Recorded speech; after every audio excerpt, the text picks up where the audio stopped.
ଆଜି ଆମେ ଜାଣିବା ମନୁଷ୍ୟର ପ୍ରକୃତ ଆୟୁଷ କେତେ। ଭଗବାନ ବ୍ରହ୍ମା ମନୁଷ୍ୟଙ୍କୁ କେତେ ଆୟୁଷ ଦେଇଥିଲେ। ମନୁଷ୍ୟ ପ୍ରକୃତରେ କାହାର ଆୟୁଷ ବଞ୍ଚୁଛି? ଚାଲନ୍ତୁ ଜାଣିବା ମନୁଷ୍ୟ ଆୟୁର ରହସ୍ୟ। ଅଜଣା ଦୁନିଆ ଚ୍ୟାନେଲକୁ ଆପଣଙ୍କୁ ସ୍ୱାଗତ। ଏପରି ରହସ୍ୟମୟ ଭିଡ଼ିଓ ଦେଖିବା ପାଇଁ ଚ୍ୟାନେଲକୁ ସବସ୍କ୍ରାଇବ କରନ୍ତୁ। ସୃଷ୍ଟିର ଆରମ୍ଭ କାଳ ଚାଲିଥିଲା। ଜୀବଜନ୍ତୁ ମନୁଷ୍ୟର ସୃଷ୍ଟି ହୋଇଯାଇଥାଏ। ଗୋଟେ ହଂସ ମାନସରୋବର ପାହାଡ଼ ଉପରେ ବସିଥାଏ। ସେହି ସମୟରେ 3 ଜଣ ଜୀବ ଗଧ, କୁକୁର, ପେଚା ତାହାର ଆଡ଼କୁ ଆସିବାର ଦେଖିଲା। ସେହି 3 ଜୀବ କଥାବାର୍ତ୍ତା ହେଉଥାନ୍ତି। ଗଧ କହୁଥାଏ, ଭଲ ହେଲା, ମୋର ଅଧା ଆୟୁ ମୁଁ ଭଗବାନ ବ୍ରହ୍ମାଙ୍କୁ କହି କମ୍ କରିଦେଲି।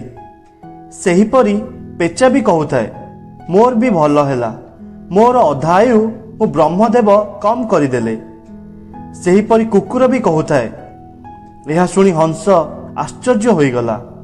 ମାନସରୋବର ପାଖରେ ଥିବା କୈଳାସ ପର୍ବତରେ ଭଗବାନ ଶିବ ରହୁଥିଲେ। ହଂସ ଭଗବାନ ଶିବଙ୍କ ପାଖକୁ ଗଲା। ସେଠାରେ ହଂସ ଭଗବାନ ଶିବଙ୍କୁ ପଚାରିଲା, ହେ ପ୍ରଭୁ, 3 ଜୀବ ପେଚା, ଗଧ, କୁକୁର କଥା ହେଉଥାନ୍ତି। ମୋର ଅଧା ଆୟୁଷ ବ୍ରହ୍ମଦେବ କମ୍ କରିଦେଲେ, ଆଉ ସେମାନେ ଖୁସି ବି ଥାଆନ୍ତି। ଏହାର ରହସ୍ୟ କ'ଣ ପ୍ରଭୁ? ଏହା ଶୁଣି ଭଗବାନ ଶିବ ଟିକେ ହସିଲେ, ଆଉ ହସିକି କହିଲେ, ହେ ହଂସ, ମୋର କଥାକୁ ଧ୍ୟାନରେ ଶୁଣ। ଭଗବାନ ବ୍ରହ୍ମଦେବ ସୃଷ୍ଟିର ରଚନା କରିଲେ, ଆଉ ପ୍ରତ୍ୟେକ ଜୀବଙ୍କୁ ଅଲଗା ଅଲଗା ଆୟୁଷ ପ୍ରଦାନ କଲେ।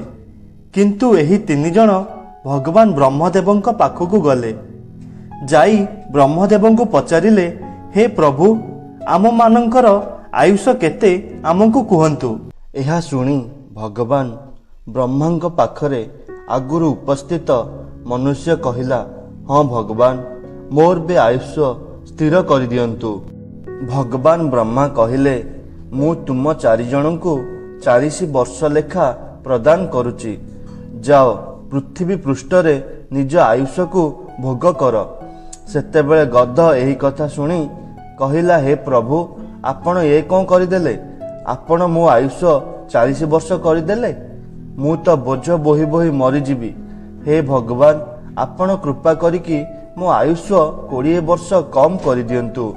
ଭଗବାନ ବ୍ରହ୍ମଦେବ ଗଧକୁ କହୁଛନ୍ତି, ହେ ଗଧ, ମୁଁ ତୁମ ଆୟୁଷ କମ୍ କରିଦେବି, ହେଲେ ତୁମର ଏ ସାଥୀମାନଙ୍କୁ ପଚାର, ତୁମର ଆୟୁ କିଏ ନେବ? ଯଦି ଏମାନଙ୍କ ଭିତରୁ ତୁମ ଆୟୁ ଯିଏ ନେବାକୁ ଚାହିଁବ, ମୁଁ ତୁମର ଆୟୁ କମ୍ କରିଦେବି। ପାଖରେ ଥିବା ମନୁଷ୍ୟ ଏକଥା ଶୁଣି କହିଲା, ହେ ଭଗବାନ, ଆପଣ ତ ମୋତେ କେବଳ 40 ବର୍ଷ ଆୟୁଷ ପ୍ରଦାନ କରିଛନ୍ତି। ଏ 40 ବର୍ଷରେ ମୁଁ କ'ଣ କରିବି? ଗଧର 20 ବର୍ଷ ମୋତେ ଦେଇଦିଅନ୍ତୁ। ଏହା ଶୁଣି ବ୍ରହ୍ମଦେବ କହିଲେ, ତଥାସ୍ତୁ। ଯାହା ଫଳରେ ମନୁଷ୍ୟର ଆୟୁଷ 60 ବର୍ଷ ହୋଇଗଲା। ଗଧର କଥା ଶୁଣି କୁକୁର କହିବାକୁ ଲାଗିଲା, ହେ ବ୍ରହ୍ମଦେବ, ଆପଣ ମୋ ସହିତ ଅନ୍ୟାୟ କରିଛନ୍ତି। ମୋ ଭାଗ୍ୟରେ ତ ଅଇଁଠା ଖାଇବା, ମାଡ଼ ଖାଇବା ଲେଖା ଅଛି। ତେଣୁ ଏ 40 ବର୍ଷରେ ମୁଁ ବହୁତ କଷ୍ଟ ପାଇବି। ତେଣୁକରି ହେ ଭଗବାନ, ମୋ ଆୟୁଷର ଅଧା କମ୍ କରିଦିଅନ୍ତୁ। ଏହା ଶୁଣି ଭଗବାନ ବ୍ରହ୍ମଦେବ କହିଲେ, ଗଧ ପରି ତୁମର ଆୟୁଷ ଏ 3 ଜଣଙ୍କ ମଧ୍ୟରୁ ଯଦି କିଏ ନେବାକୁ ଚାହିଁବ, ମୁଁ ତୁମର ଆୟୁଷ କମ୍ କରିଦେବି। ଏହା ଶୁଣି ମଣିଷ ପୁଣି ଥରେ ବ୍ରହ୍ମଦେବଙ୍କୁ କହିଲା, ହେ ଭଗବାନ, ମୋର ଆୟୁଷ ତ ଏବେ କେବଳ 60 ବର୍ଷ।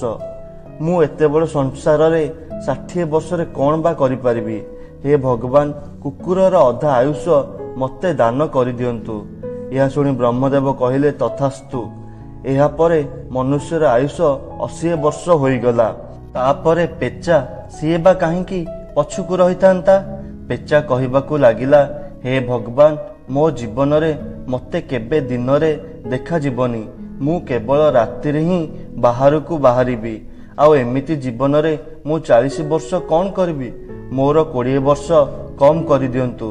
ଏହା ଶୁଣି ଭଗବାନ କହିଲେ, ଦେଖ, ଏ 3 ଜଣଙ୍କ ଭିତରୁ ତୁମର ଆୟୁଷ ଯଦି କିଏ ନିଏ, ତାହେଲେ ମୁଁ ତୁମର ଆୟୁଷ କମ୍ କରିଦେବି। ଏହି କଥା ଶୁଣି ପାଖରେ ଥିବା ମଣିଷ କହିବାକୁ ଲାଗିଲା, ହେ ଭଗବାନ, ମୋର ଆୟୁଷ ତ ଏବେ କେବଳ 80 ବର୍ଷ।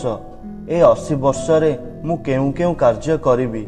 ତେଣୁକରି ଏ 20 ବର୍ଷ ମୋତେ ଦେଇଦିଅନ୍ତୁ। ଏହା ଶୁଣି ଭଗବାନ ବ୍ରହ୍ମଦେବ କହିଲେ, ତଥାସ୍ତୁ। ଏହିପରି ମନୁଷ୍ୟର ଆୟୁଷ 100 ବର୍ଷ ହୋଇଗଲା। କଥା ସରିବା ପରେ ଭଗବାନ ଶିବ କହିଲେ, ତେଣୁକରି ସେହି 3 ଜୀବ ବହୁତ ଖୁସିରେ ଅଛନ୍ତି। ଏହା ଶୁଣି ହଂସ କହିଲା, ହେ ମହାଦେବ, ମୋର ଗୋଟିଏ ବିଷୟରେ ଜାଣିବାକୁ ବହୁତ ଆଶା ହେଉଛି। ମହାଦେବ କହିଲେ, କୁହ ହଂସ, ତୁମର କ'ଣ ଜାଣିବାକୁ ବେଶୀ ଆଶା ହେଉଛି? ହଂସ କହିଲା, ହେ ମହାଦେବ, ମନୁଷ୍ୟ ଯେପରି ଗଧ, କୁକୁର ଆଉ ପେଚାର ଆୟୁଷ ନେଲା, ଏ ଆୟୁଷର କ'ଣ ଟିକେ ବି ମନୁଷ୍ୟ ଉପରେ ପ୍ରଭାବ ପଡ଼ିବନି? ଏହା ଶୁଣି ମହାଦେବ କହିଲେ, ହେ ହଂସ, ମୋ କଥା ଧ୍ୟାନରେ ଶୁଣ। ମନୁଷ୍ୟ 40 ବର୍ଷ ପର୍ଯ୍ୟନ୍ତ ମଣିଷ ପରି ବଞ୍ଚିଥାଏ। ସିଏ ନିଜ ଇଚ୍ଛାରେ ରହିଥାଏ। ସିଏ ଯାହା ହେବାକୁ ଚାହିଁଥାଏ ସିଏ ହୋଇଥାଏ। ସିଏ ରାଜା, ମନ୍ତ୍ରୀ, ସେନାପତି ଯାହା ହେବାକୁ ଚାହିଁଥାଏ ହୋଇଥାଏ।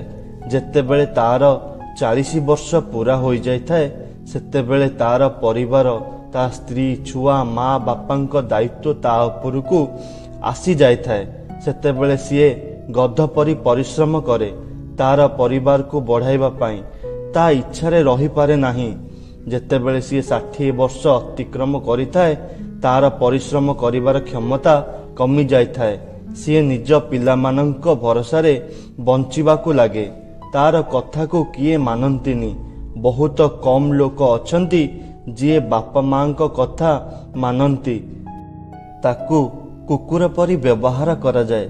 ତାଙ୍କରି କୌଣସି କଥାକୁ ଧ୍ୟାନ ଦିଆଯାଏ ନାହିଁ। ଏହିପରି ସେ କୁକୁର ଆୟୁଷ ବଞ୍ଚିଥାଏ। ଏହା ଶୁଣି ହଂସ କହିବାକୁ ଲାଗିଲା, ହେ ମହାଦେବ, ମୁଁ ଆପଣଙ୍କ କଥା ଶୁଣି ସବୁ ବୁଝିପାରିଲି। କିନ୍ତୁ ଭଗବାନ, ମଣିଷ ପେଚାର ଆୟୁଷ କିପରି ବଞ୍ଚିଥାଏ?